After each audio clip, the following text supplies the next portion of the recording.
ചൂട് നമ്മൾ ആരും ഇന്നുവരെ അനുഭവിച്ചിട്ടില്ലാത്ത അത്രയും ഹൈ ആണ് അല്ലേ.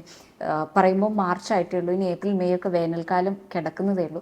ഈ വേനൽക്കാലത്ത് ഇത്രയും ചൂടുണ്ടാകുന്ന സമയത്ത് വളരെ കോമൺ ആയിട്ട് കണ്ടേക്കാവുന്ന കുറച്ച് അസുഖങ്ങൾ പറഞ്ഞിട്ടാണ്. ഏറ്റവും ആദ്യത്തേത് മൈഗ്രെയിൻ ആണ്. മൈഗ്രെയിൻ മുമ്പുള്ള ആളുകൾക്ക് അത് കൂടാം, ഇല്ലാത്ത ആളുകൾക്ക് അത് പുതിയതായിട്ട് വരാനുള്ള സാധ്യതകളുണ്ട്. രണ്ടാമത്തേത് യൂറിൻ ഇൻഫെക്ഷൻസ് ആണ്, മൂത്രത്തിലെ പഴുപ്പുകളാണ്. സ്ത്രീകളിലായിരിക്കും കൂടുതൽ കാണും, പക്ഷെ പുരുഷന്മാരിലുണ്ടാകും. മൂന്നാമത്തേത് കിഡ്നി സ്റ്റോൺസ് ആണ്, മൂത്രത്തിലെ കല്ലുകളാണ്. ഇതും നേരത്തെ ഉള്ള ആളുകളാണെങ്കിൽ കൂടാനും ഇല്ലാത്ത ആളുകളാണെങ്കിൽ ഉണ്ടാകാനും ഒക്കെയുള്ള ചാൻസസ് വളരെ കൂടുതലാണ് വേനൽക്ക്. അടുത്തത് മലബന്ധമാണ്.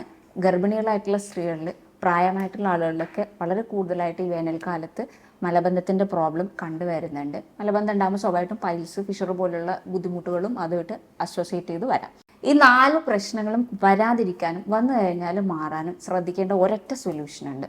അത് 3 ലിറ്ററെങ്കിലും വെള്ളം കുടിക്കുക എന്നുള്ളതാണ്. അത് കുടിക്കുന്ന വെള്ളം പച്ചവെള്ളം ആകാം, അല്ലെങ്കിൽ ചെറുനാരങ്ങ ഉപ്പിട്ട് കുടിക്കാൻ പറ്റുമെങ്കിൽ ഏറ്റവും നല്ലത് അതാണ്. ആവശ്യത്തിന് വെള്ളമാവും, അതോടൊപ്പം തന്നെ നമ്മുടെ ബോഡിയിൽ ആവശ്യമുള്ള ഇലക്ട്രോലൈറ്റ്സ്, അതായത് ധാതുക്കൾ, ലവണങ്ങളൊക്കെ നിലനിർത്താനും നമ്മുടെ ഈ ഒരു ചെറുനാരങ്ങ വെള്ളം നമ്മളെ ഹെൽപ്പ് ചെയ്യും.